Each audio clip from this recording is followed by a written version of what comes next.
पहली बार मायावती को देखा जा रहा है कि इतनी मुखरता के साथ मायावती बुलडोजर के कार्रवाई को देख रही है। ऐसा क्या हो जाता है अचानक से कि मायावती को हर मुद्दे पर अपनी राय रखनी पड़ती है। कोई उनका साथ नहीं देता है, लेकिन फिर भी दलितों के दिल में उन्होंने अपनी जगह बना ली है।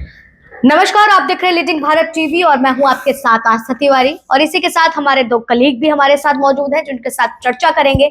हमारी कलीग कामनी झा और दूसरे रिजवान जी हैं हमारे साथ में, जिनसे हम लोग चर्चा करेंगे और जानने की कोशिश करेंगे। देखिए, बसपा पार्टी एक अपना नया दमखम दिखाती हुई नजर आ रही है और जिस तरीके से वो इस समय राजनीतिक में एक्टिव हुई है। हालांकि बसपा को हमेशा से यही बात कही जाती है कि चुनावों के दरमियान ही उनको एक्टिव मोड में देखा जाता है, लेकिन इस बार जो उत्तर प्रदेश के में चुनाव के दरमियान देखा गया किस तरीके से उनको हार का सामना करना पड़ा और एक भी सीट का खाता नहीं खोल सकी। लेकिन उसके बाद कई सारे बदलाव होते हुए नजर आए, फिर वो चाहे अब हरियाणा चुनाव को लेकर के हो या फिर सरकारों को उनकी नीतियों के खिलाफ घेरना ही क्यों ना हो। हाल ही में मायावती का जो है ट्वीट सामने आया है, जो काफी तरह से देखा जाए तो चर्चा का विषय भी बना हुआ है, जहां उन्होंने बुलडोजर नीति की भी बात करी और इससे पहले आरक्षण के मुद्दे पर भी उन्होंने चर्चा करी और इसी पे ही चर्चा करेंगे और इसी के साथ में हरियाणा इलेक्शन की भी बात करेंगे। लेकिन सबसे पहले हम रिजवान जी आपसे जानना चाहेंगे कि जो ये बुलडोजर नीति पर इन मायावती का ट्वीट आया है, इसे आप कैसे देखते हुए नजर आ रहे हैं? देखिए, सबसे पहले तो बुलडोजर नीति पर मायावती पहली बार इतना ज्यादा मुखर दिखी है। अब से पहले जैसे बुलडोजर कार्रवाई जब से योगी आदित्यनाथ प्रदेश में के सीएम बने तब से शुरू है, लेकिन पहली बार मायावती को देखा जा रहा है कि इतनी मुखरता के साथ मायावती बुलडोजर के कार्रवाई को देख रही है। और सिर्फ बुलडोजर की कार्रवाई को नहीं, मायावती हर छोटे से छोटे मुद्दे को इस वक्त जितनी मुखरता के साथ उठा रही है, मुझे नहीं लगता कि शायद आज से पहले अपनी पूरी सक्रिय राजनीति में मायावती ने किसी मुद्दे को ऐसे तरह से उठाया हो। विपक्ष में वो लंबे समय से है, उनका जो अज्ञातवास है या वनवास कह लें एक तरीके से, वो लंबे समय से चल रहा है, लेकिन इतनी मुखरता के साथ हर मुद्दे पर बात करना, चाहे वो आरक्षण का मुद्दा हो, चाहे वो चुनाव का मुद्दा हो, चाहे वो प्रशासन का मुद्दा हो, चाहे सुशासन का मुद्दा हो, किसी भी मुद्दे पर मायावती इतनी मुखरता के साथ आखिर बोल क्यों रही है, सबसे बड़ा सवाल ये। देखिए, मैं इसके पीछे जो समझ पा रहा हूँ, क्योंकि साल 2014 में मायावती की 0 सीट आई थी, उसके बाद से मायावती इतनी मुखर नहीं हुई। साल 2019 में 10 सीटें आई लोकसभा में, फिर भी उनकी जो उसमें शांति दिखी। लेकिन साल 2024 में ऐसा क्या हो जाता है अचानक से कि मायावती को हर मुद्दे पर अपनी राय रखनी पड़ती है, चाहते हुए भी ना चाहते हुए भी, चाहे वो कार्डर के दबाव में रख रही हो, चाहे वो अपनी राजनीति को आगे बढ़ाने के लिए रख रही हो। देखिए, मैं समझ रहा हूँ कि चंद्रशेखर आजाद जो है एक बड़ा फैक्टर इसके अंदर है, क्योंकि चंद्रशेखर आजाद ने जिस तरह अपनी राजनीति को आगे बढ़ाया है, जिस तरह अपनी पार्टी को आगे बढ़ाया है, उसको देखते हुए मायावती इस वक्त जो है थोड़े सदमे में है, थोड़ी सक्रिय बढ़ा दी है उन्होंने। और उनके भतीजे साथी आकाश आनंद के बारे में भी चर्चा करेंगे। कामनी से फर्स्ट कमेंट ले लेते हैं। कामनी, आप बताइए, आप किस तरह देखते हैं मायावती की सक्रियता को? देखिए रिजवान, आपने जिस तरीके से बोला कि मतलब मायावती विपक्ष में रहते हुए किस तरीके से अब सबसे ज्यादा एक्टिव मोड में दिखाई दे रही है, क्योंकि कहीं ना कहीं पहले फिक्स था कि भाई दलितों की नेता मायावती ही है और इंडिया गठबंधन जो है, जब ये इंडिया गठबंधन बनता है तो तमाम कोशिश करते हैं कि मायावती को अपने साथ ले लिया जाए। लेकिन मायावती उनके साथ जाती नहीं है, क्योंकि वो दिखाती है कि किस तरीके से भैया एनडीए और इंडिया ये सब कोई भी दलितों और शोषितों के लिए कुछ नहीं करते हैं और मैं इनकी नेता हूं तो मैं इन लोगों के साथ तो नहीं जाऊंगी। लेकिन वहीं चंद्रशेखर जो कि इंडिया अलायंस के पास जाते हैं, इंडिया गठबंधन के पास, और कहते हैं अखिलेश यादव से कि आप मेरा साथ दीजिए। हालांकि वो उनका साथ नहीं देते, कोई उनका साथ नहीं देता है, लेकिन फिर भी दलितों के दिल में उन्होंने अपनी जगह बना ली है। उसी का सबूत है कि नगीना सीट उनकी हो गई है। तो अब मायावती को समझ आ गया है कि चाहे वो चंद्रशेखर आजाद को अपने पास बिठाएं ना बिठाएं, चंद्रशेखर आजाद दलितों के घर तक, वोटरों तक पहुंच चुके हैं और इसीलिए अब वो एक्टिव हो चुके हैं। क्योंकि अगर अब वो एक्टिव नहीं हुई तो जिस तरीके से देखिए 2024 के लोकसभा चुनाव में 10% भी अगर आपको वोट नहीं मिलता है और वो भी 4-4 बार अब मुख्यमंत्री रही है एक प्रदेश की, तो अपने आप में ये उनके लिए भी सवाल निशान खड़ा हो रहा है कि मायावती है कहाँ, बीएसपी है कहाँ, जमीन पर कुछ बचा भी है उसके लिए या नहीं बचा है, ये अपने आप में महत्वपूर्ण है। इसीलिए वो एक्टिव है और बुलडोजर को लेकर जिस तरीके से उन्होंने आज ट्वीट भी किया है, सुप्रीम कोर्ट ने कल जिस तरीके से कहा कि अब कोई भी बुलडोजर कार्रवाई नहीं होगी, क्योंकि बुलडोजर कार्रवाई जिस तरीके से हो रहा है उससे कानून व्यवस्था पर ही सवाल उठ रहे हैं। वाकई में देखिए, अगर किसी कोर्ट से पहले अगर हर कोई अगर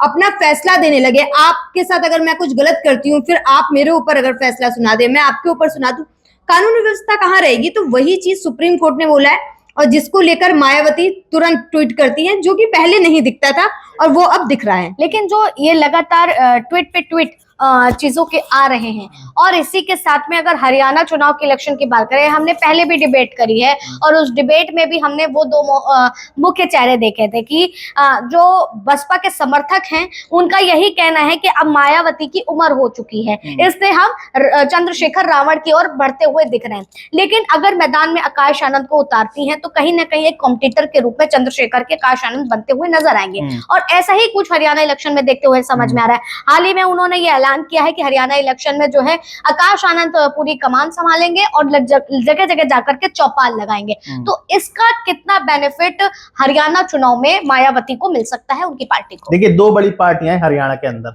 इनोलो जिसके साथ बीएसपी का गठबंधन है, और जेजेपी यानी जननायक जनता पार्टी अब जो पार्टी है उसका चंद्रशेखर आजाद की पार्टी के साथ गठबंधन है। दोनों ही एक ही परिवार से निकली हुई पार्टी हैं। जैसे हरियाणा में वो दो पार्टी अहम है, ऐसे ही उत्तर प्रदेश में ये दो पार्टी अहम है। यानी उत्तर प्रदेश की मुख्यतः दो पार्टियां हरियाणा जाती हैं और हरियाणा की दो पार्टियों के साथ गठबंधन करती हैं, और एक 37 सीटों पर लड़ रही है, एक 20 सीटों पर चुनाव लड़ रही है। आकाश आनंद को सक्रिय करने का इसलिए मायावती ने फैसला किया है क्योंकि आकाश आनंद जो है, पहली बात युवा है, मायावती की उम्र हो चुकी है, इस बात में कोई दो राय नहीं है। मायावती वैसे भी चाहे लोकसभा चुनाव सबसे बड़े चुनाव माने जाते हैं, सिर्फ 3 महीने के लिए मायावती एक्टिव होती हैं, उसमें से उनकी गिनी चुनी रैलियां होती हैं अलग अलग शहर में, और भाषण उनका एक ही होता है, सिर्फ उस रैली में और जगह का नाम बदलते, इस भाषण उनका एक ही होता है पूरे लोकसभा चुनाव में। चाहे हमने 2024 का चुनाव देखा हो, चाहे हमने 2019 का देखा हो, 2014 का देखा हो, सारे चुनाव में मायावती के पास कुछ नया नहीं है। लेकिन चंद्रशेखर आजाद जिस तरह से गली गली जाकर पूछे पूछे जाकर अपने कैडर को, अपने वोटर को, अपने जो उनके दलित वर्ग है उसको बात करते हैं, उसको समझाते हैं कि आप हमको अगर वोट देंगे तो आपको क्या फायदा होगा, वो ये नहीं बताते कि आपको नुकसान क्या होगा बसपा को वोट देके। यानी इनडायरेक्टली वो अपनी पार्टी को इस तरह से विस्तार कर रहे हैं हरियाणा में। दलितों के आगे मायावती को अपना गुरु कहते हैं, वो कहते हैं कि वो मेरी बुआ है, हालांकि मायावती उन्हें अपना भतीजा मानने को तैयार नहीं है, लेकिन उन्हें पता है कि चाहे मायावती अब बूढ़ी हो रही हूँ, लेकिन दलित आज भी उनका एक अलग सम्मान करते हैं, क्योंकि लोकतंत्र का करिश्मा मायावती को ही कहा गया था। बात कर रहे थे हम आकाश आनंद की, तो आकाश आनंद जैसा आस्था आप कह रही थी, आकाश आनंद को सक्रिय करना कितना जरूरी है, तो आकाश आनंद को देखिए मैं बहुत पर्सनली करीबी से देख चुका हूँ, देख भी रहा हूँ, अभी भी देख रहा हूँ।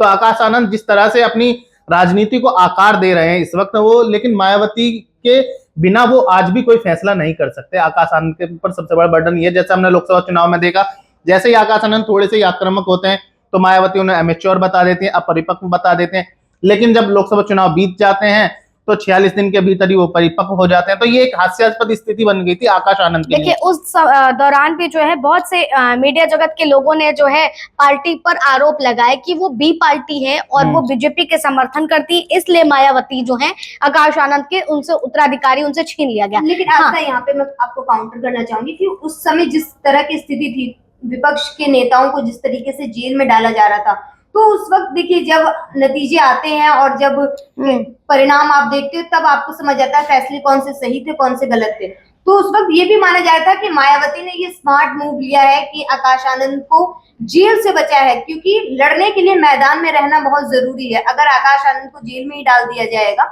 तो वो या उनके ऊपर तमाम केस अगर कर दिए जाएंगे तो किस तरीके से वो एक्टिव दिखेंगे। लेकिन ये भी बात सही है कि अगर वो परिपक्व नहीं थे तो फिर 46 दिन बाद ही आपने उन्हें कैसे परिपक्व मान लिया। और अब हरियाणा चुनाव में उनको जिस तरह से उतारा जा रहा है, उत्तर प्रदेश में भी उनको जो 10 सीटों पर उपचुनाव हो रहे हैं, यहाँ की भी जिम्मेदारी दे दी गई है आकाश आनंद को, और उनकी रैली शेड्यूल है। और हरियाणा में जिस तरह से वो सक्रिय हैं, इसका एक अलग संदेश देने की कोशिश है। अगर हरियाणा में भारतीय जनता पार्टी के सामने बहुजन समाज पार्टी 2-3 सीट भी जीत लेती है, जो कि बड़ी बात नहीं है जीतना, कोई 2-3 सीट भी जीत लेती, तो कहीं ना कहीं आकाश आनंद के लिए एक अच्छी संकेत है उनकी शुरुआती राजनीति। अब देखिए आकाश आनंद एक युवा है और मायावती की बात करें, वो भी एक राजनीति जगत की बादशाही कही जाती हैं, लेकिन उनका राजनीति करने का तरीका एक बिल्कुल अलग था। उनके चंद गिने चुने भाषण होते थे जिसमें केवल वो मतलब किसी नेता पर डायरेक्ट अटैक नहीं करती थी, किसी उन चंद मुद्दों पर, दलितों का मुद्दा, महंगाई, बेरोजगारी के मुद्दे पर ही अटैक करती थी।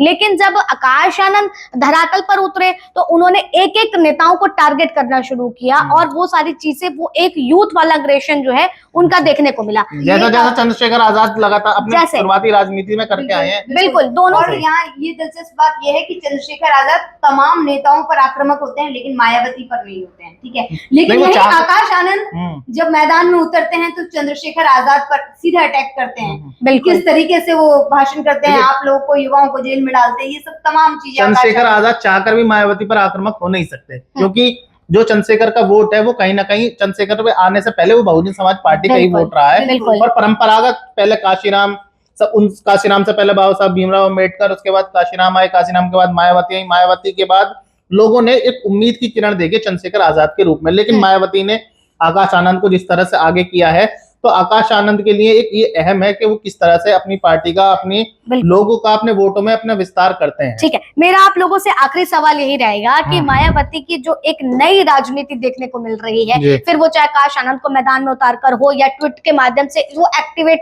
जो अपना वो सिस्टम दिखा रही हैं, लेकिन इसमें ये कितना आगामी चुनाव में उनको फायदेमंद हो सकता है, मेरा आप दोनों से सवाल ये है। फिर उसके बाद हम इस चर्चा को एंड करेंगे। चलिए कामनी इसका पहले जवाब आप बताइए इसका सबसे पहले। मुझे जहां तक लगता है आस्था की जो आप फायदे की बात कह रही है, मुझे लगता है फायदा अभी मिलना काफी मुश्किल है, क्योंकि फायदा मिलता हुआ मुझे दिखाई नहीं दे रहा है। क्योंकि चाहे आप उम्र की बात कर लीजिए कि हाँ उम्र बढ़ रही है, लेकिन उतनी नहीं बढ़ रही है, उनसे भी ज्यादा उम्र के लोग हैं जो मैदान में अग्रेसिव हैं।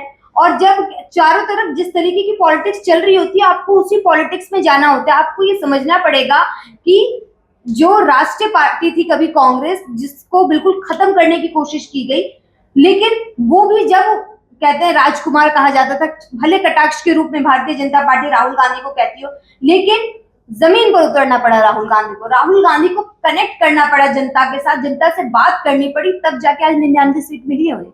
तो ऐसे में बहुजन समाज पार्टी और मायावती कितना भी ट्वीट कर ले, सोशल मीडिया पे कितना भी आप एक्स पर खेल लें, उससे काम नहीं चलने वाला है। जमीन पे उतरना है। जनता कह रही है कि मैं परेशान हूँ, मेरे घर तक कौन आया। बिल्कुल, तो ये समझना बिल्कुल सही बात है। जनता यही कह रही है कि अगर मैं परेशान हूं तो जो मेरे दरवाजे पर आएगा मेरा वोट उसको जाएगा। और इसमें जो है लीड लेते हुए, आगे बढ़ते हुए चंद्रशेखर आजाद दिखते हैं। आकर खासकर हम दलितों की बात करते हैं, चंद्रशेखर आजाद दलितों के, चाहे छत्तीसगढ़ का दलित हो उसके लिए आवाज उठाते हैं, चाहे मध्य प्रदेश का हो उसके लिए आवाज उठाते हैं, उत्तर प्रदेश का उसके लिए आवाज उठाते हैं, हरियाणा का उसके लिए आवाज उठाते हैं। हर जगह जो है पूरे देश में, अगर पूरे देश में जहां भी दलितों के साथ उत्पीड़न होता है, पीड़ा होती है, कोई दुर्घटना होती है, मॉब लिंचिंग होती है, तो चंद्रशेखर की आवाज सबसे पहले दिखाई देती है।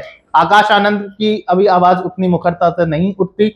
आकाश आनंद उठाते हैं आवाज, लेकिन उनकी बात में वजन नहीं है। देखिए, वजन जिसकी बात में होता है, आदमी उसकी बात सुनता है, उससे आदमी प्रभावित होता है। लेकिन आकाश आनंद, क्योंकि देखिए चंद्रशेखर की बातों में वजन इसीलिए होता है क्योंकि जब कोई मुसीबत में होता है दलित समाज का, तो चंद्रशेखर वहां पर दिखाई देते हैं, वहां खड़े हो जाते हैं, जमीनी स्तर पर एक्टिव होना। आकाश आनंद सिर्फ रैलियों में भी बोल रहे हैं, तो आकाश आनंद को भी जमीन पर उतरना होगा, तभी जाके कुछ कमाल हो पाएगा। वरना तो अभी फिलहाल तो नहीं दिख रहा है कि बहुजन समाज पार्टी, मायावती और आकाश आनंद कोई करिश्मा करने वाले हैं। बिल्कुल, तो निश्चित तौर पर इस सारी डिस्कशन से तो ये तो साफ हो जाता है कि वर्तमान की राजनीति यही कहती है कि जिस सांचे में हो पानी, उसी की तरह हर पार्टी को ढलना होगा, उसका स्वरूप लेना होगा। अगर आप उसका स्वरूप नहीं लेते हैं तो निश्चित तौर पर आप मैदान में टिके नहीं रह सकते हैं। फिलहाल आप लोगों की क्या राय है कमेंट सेक्शन में जरूर दीजिए। तब तक के लिए हमें दीजिए इजाजत और बने रहे लीडिंग भारत टीवी पर। ठीक है, अब वो कर लेते हैं, आप इधर आ जाओ, मैं उधर आ जाता हूँ। बुला लो सर को, मोहसिन सर को।